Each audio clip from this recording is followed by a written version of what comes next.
Alright, we're back inside now. Now, to find the center of the blade. Since I've got it all ground off, there's no marks on it. What I do, I take a Sharpie. And yes, it's mine. So, anyway, I black out the blade. Get it good and black. Okay. Now that I've got this edge blackened. Okay. Now, what I do to find the center is I take a drill bit. It's 5/32, same as the steel. Whatever steel you're working in, 1/4 inch, 1/2 inch, 3/8, whatever. But take a drill bit the same size, because the point of the drill bit is right in the middle. So, or very close to it, depending on whether or not you're like me and you sharpen them all the time. So, anyway, so it ought to be close. So I lay it down.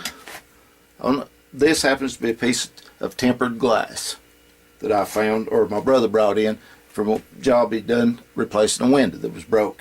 How it got broke, I don't know. But anyway, then you just lay it down there and you drag it across the front of it. That will give you a line. One line. Then I flip it over. Because like I said, this may not be truly in the middle. Okay, and that usually gives me 2 lines. And yes, it does. I don't know how good this will show up. But anyway, I've got 2 lines there. And what's in the middle, in between there, is the part that I want to leave till after I temper it, after I harden it and then temper it. And then I can come back and take my little 6-inch bench grinder and get a bevel started on the edge of that, and then take my files or take my diamond wet rocks, diamond stones, and get it worked down there till I get the edge where I want it.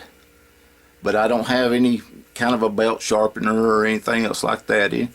I do all mine by hand. Once I get it down there pretty close, then I go to hand with all of it. But anyway, now that I've found center, now what I want to do is I want to figure out how high I want to take the grind line and how big I want right here for my ricasso, and to keep it away from this finger choil. So what I normally do is just eyeball it there, kind of to get started with, and then I'll do this. Okay, just to get me an idea. Then I will take a set of dividers, compasses, dividers. We always called them dividers when I was doing heating and air conditioning and doing the ductwork layouts and everything else like that. So I worked with metal for a long time doing all this.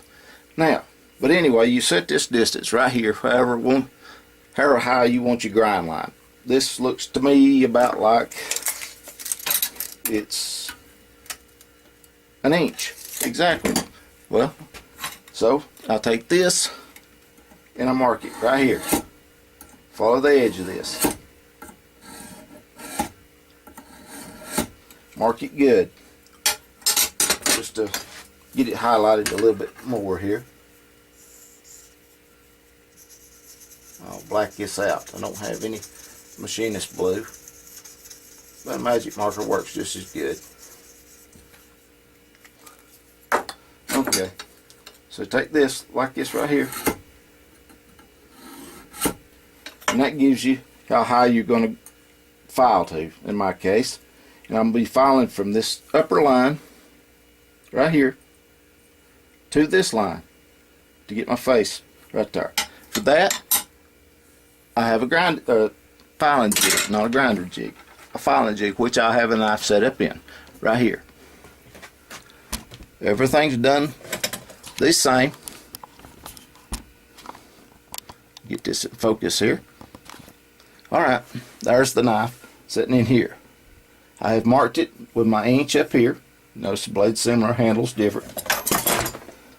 This right here is a filing jig that I made so I can keep my plunge line the same on both sides.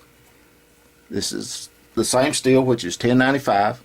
I have hardened it, but I've not tempered it. So you got to be careful about it being tightening down, or you'll break it.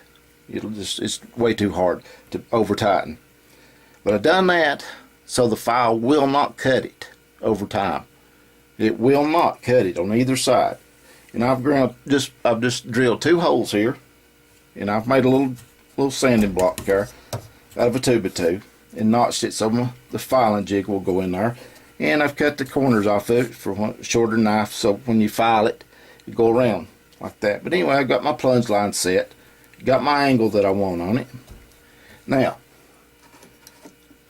here's this. When you're setting this up, you want it level that way, and you want it level this way. Well, it's between the lines right there, and you lock it down. Now, the filing jig is there. Okay, it is there, and you want it level. Now, let's see if I can get this around here like this. When you set it up, you want to get this all parallel, if you can. And parallel, you want parallel lines, which would be, I measure from the back edge here to here, and do it on the other side right there, and get them exactly the same distance. That makes this edge and this edge parallel. And if you put this edge parallel on both sides, then you're filing straight, and that keeps everything from walking around too difficult right there. Just makes it a little better. And what I done, I don't know the exact angle.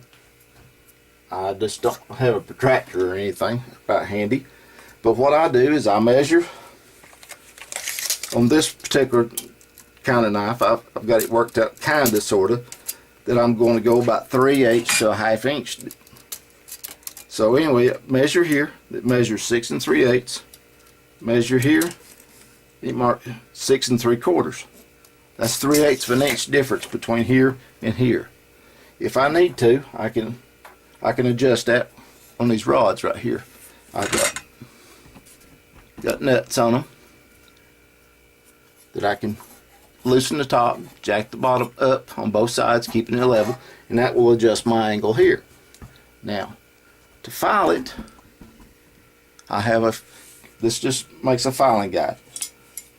On a Nicholson 10-inch flat bastard file, the handle, I see clamp a bar on it. This happens to be some aluminum that I had around here. I had no idea where I come up with it or what it was ever used for, but it's awful hard, and it'll break before it bends. I mean, it'll bend some, but it will break. It won't just bend over on itself like normal aluminum. I don't know what it's alloyed with, but anyway, I use that as a filing guide, and that runs that right there. And when you file it here at your plunge line, you push it straight against it right there, and you just keep filing and working it out this way. Now, I filed, I don't know, a couple of dozen knives. Some worked, some didn't. Some I broke, some was out of just learning how to do it out of just whatever kind of metal I could find instead of regular knife steel. That being said, this is not all that expensive. The shipping is usually more than the steel, unless you buy a lot of steel. But I buy it usually an 8-foot length, and that gets me 8 or 10 knives out of it. And just depending, then I use the scrap knives or scrap steel to make little neck knives. This is going to be a little cleaver right here, and in the back of it I'm going to file a people can call it a gut hook if they want to, or whatever like that, but I'm going to just file a seatbelt cutter in it, just a groove there. And I'm going to do that with a power saw file. That's all you need. It's a round file, and you can file it into it. You'll use all kinds of files. You use flat files. You'll use quarter rounds, just rounded files like that right there. And let's see, where else? You'll need punches and just different files, like little rat tail files, like that. But the single most expensive thing that you'll do on average, or the most material you'll go through, is, let me find it right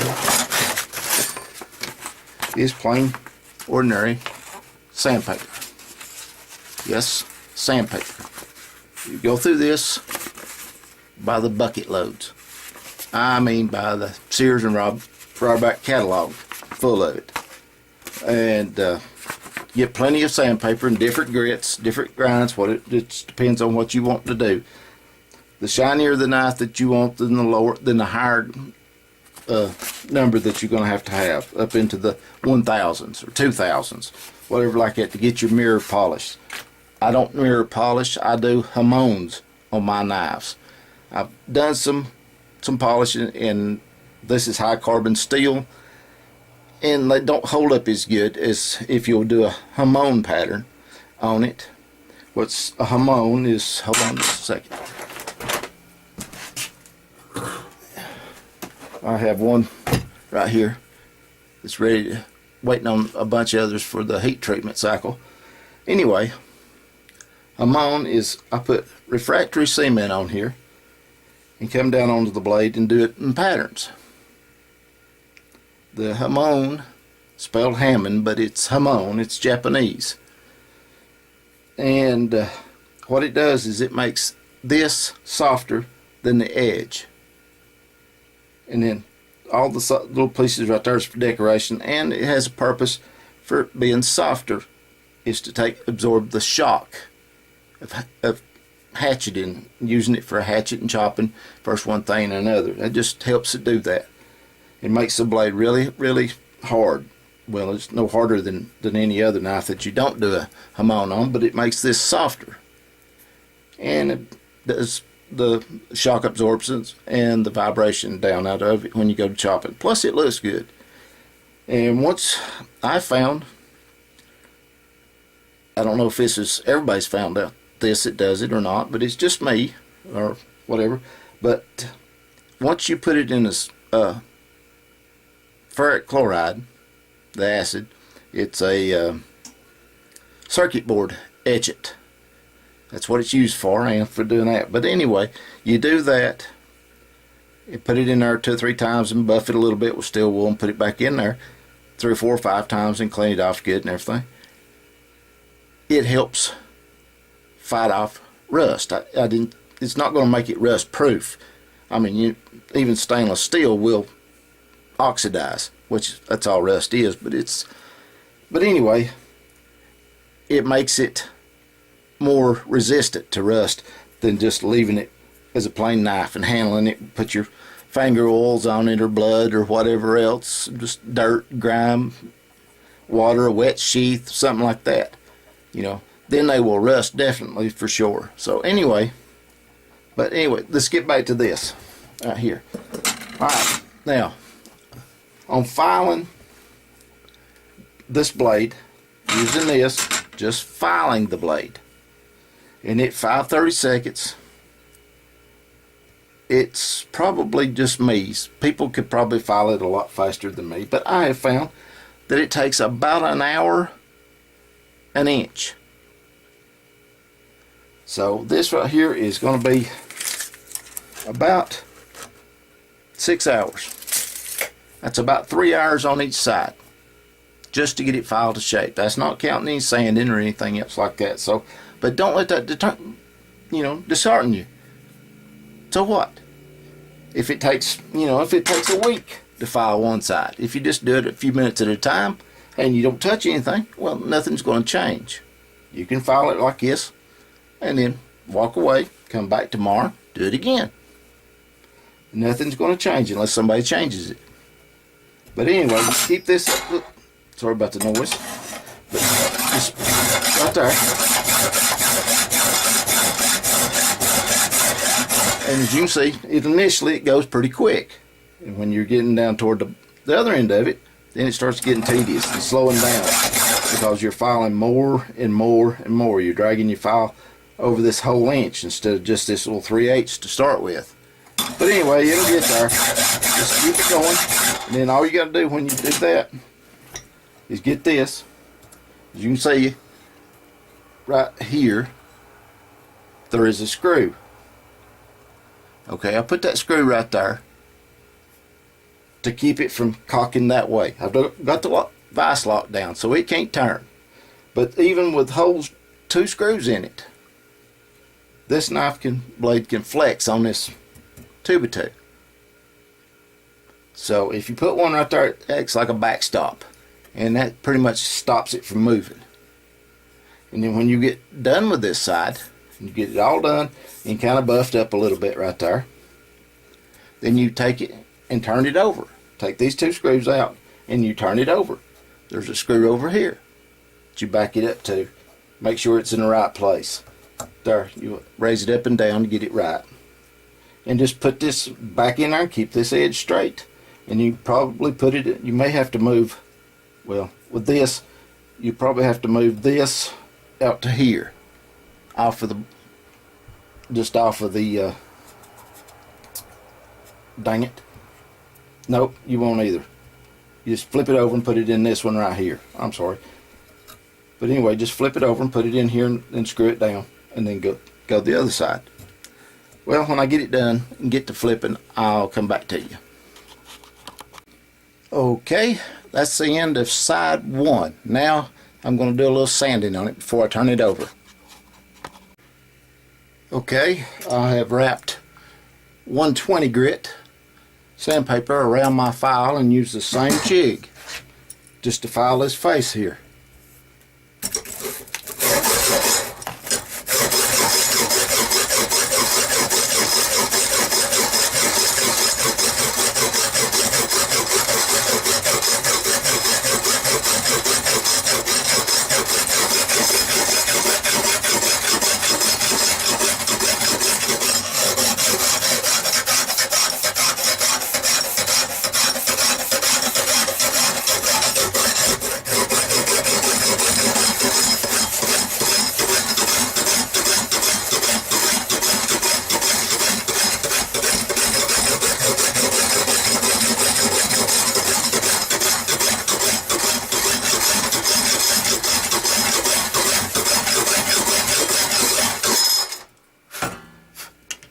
Okay, that takes out some of the biggest file marks, and it's a little easier once you get everything else done. Just go ahead and do that right now. In case you've got some really deep gouges, it's better while it's already clamped and you're sitting here to go ahead and try to remove them that way. Now I'm going to turn it over.